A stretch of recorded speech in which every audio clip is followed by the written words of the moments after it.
Bonjour à tous, je me présente, Jérôme Bondu, je suis responsable du club IES, le club Intelligence économique et stratégique, au sein de l'association des anciens élèves de l'IAE de Paris. Alors quelques mots sur un certain nombre d'interviews de personnes qui sont intervenues au club IES depuis la création du club, il y a maintenant 9 ans, et vous allez découvrir l'intelligence économique sous différents angles, que ce soit l'angle historique, de quand date l'intelligence économique, pourquoi ça s'est développé en France, quelles sont les pratiques d'intelligence économique, quels sont les acteurs qui la pratiquent et quelles sont les associations qui le représentent. Et ce faisant, vous aurez un panorama en une quarantaine de minutes, non pas de tout ce qu'il faut savoir, mais déjà une bonne vision de cette dynamique que ce club cherche à travailler. Le club Intelligence économique et stratégique, c'est maintenant plus de 1000 membres. C'est au jour d'aujourd'hui 64 conférences qui ont été organisées. Et d'ailleurs sur ce DVD, vous avez une quinzaine d'intervenants qui sont intervenus. Pour les autres, le compte-rendu vous attend sur le site du club IES. Ce club, c'est 10 conférences par an. Je vous y invite bien évidemment. Vous trouverez le planning des conférences sur le site des anciens élèves de l'IAE. Venez, vous aurez toujours le même schéma, c'est-à-dire un conférencier qui pendant une heure va vous présenter un thème, un débat avec la salle et un cocktail. Parce que bien évidemment ce club a pour ambition, entre autres, mais a pour ambition de créer un réseau entre professionnels pour l'échange d'informations et une progression constante sur ce domaine extrêmement intéressant mais aussi très évolutif où il faut sans cesse être tenu au courant de ce qui se passe parce que les deux composantes de l'intelligence économique, les réseaux humains et la technique et les outils, les systèmes de veille évoluent très vite. Merci et à très bientôt.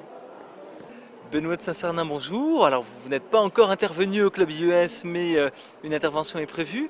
Vous avez créé l'école européenne d'intelligence économique. Pourquoi créer une école d'intelligence économique en France ? D'abord parce que ce que j'ai souhaité faire avec cette école à Versailles, c'est former des gens dont j'avais eu besoin dans les postes que j'ai tenus juste avant de recréer cette deuxième école. Donc j'avais envie de former des gens à la pratique réelle de l'intelligence économique. C'est pour ça qu'à l'école, la majeure partie du temps, ils sont en mission d'intelligence économique, qui sont des vraies missions d'intelligence économique. L'objectif est d'offrir au marché, des entreprises comme des cabinets d'intelligence économique, des gens qui en ont vraiment fait pendant 8 à 10 mois et qui ont mené chacun de l'ordre de 7 à 10 missions. Sortons un petit peu du cadre de votre école, même si je vous invite à en parler, mais quels sont les débouchés des étudiants lorsqu'ils font un diplôme comme le vôtre ou comme les différentes formations d'intelligence économique ? Alors je ne vous parlerai que du mien parce que je ne sais pas ce que font les autres écoles, honnêtement. Pour notre compte, ils rejoignent évidemment des grandes entreprises, des cabinets d'intelligence économique. Certains ont rejoint des agences de communication, des cabinets de management. Mais encore une fois, par rapport à la dynamique de l'école, nous n'avons que des petits effectifs parce que comme on les accompagne vers l'emploi à la sortie, on a un effectif réduit autour de 13-15 élèves, pas plus. Alors sur la fourchette de salaire, je vais vous donner celle des jeunes diplômés, donc ceux qui sortent d'un bac+4, qui font un bac+5 à l'école. Et c'est une donnée officielle, donc on peut l'annoncer. Le salaire le plus petit de la promo précédente était 35 KE, le plus grand a été 42. Donc on est dans cette fourchette 35-42. De la première promo, il y a eu les deux choses. Il y a eu des petites entreprises et on a eu le plus gros salaire vient effectivement d'une grande entreprise. D'accord. Et le temps mis à trouver un emploi après la formation ? Alors c'est très variable, ça dépend vraiment de la capacité de l'élève. Je crois que notre taux moyen a été avant décembre, puisque les élèves sont sortis de l'école en juillet et 85% étaient embauchés avant le mois de décembre, donc ça fait 5 mois, quoi. Une spécificité de la formation en France à l'intelligence économique par rapport à des formations équivalentes qu'on pourrait trouver en Allemagne, en Angleterre, aux États-Unis ou ailleurs ? Je ne sais pas si la France a une particularité. Ce qui s'est passé, c'est que grâce au travail, entre autres, d'Alain Juillet et puis d'autres personnes, il y a eu une explosion du nombre de formations. Maintenant, c'est très disparate entre les formations. Est-ce qu'on peut dire que toutes les formations ont, on va dire, une couleur française? J'en sais rien. Ce que je peux vous dire, c'est que nous, on a cherché et on a obtenu une couleur européenne. Maintenant, vous dire si on a une petite sœur ou une jumelle en Allemagne qui fait la même chose que nous, j'en sais rien. Une dernière question, comment vous voyez la structuration du domaine de l'intelligence économique en France ? Quelles sont les associations qui existent et comment vous voyez l'évolution de ce domaine dans les 5 à 10 ans à venir ?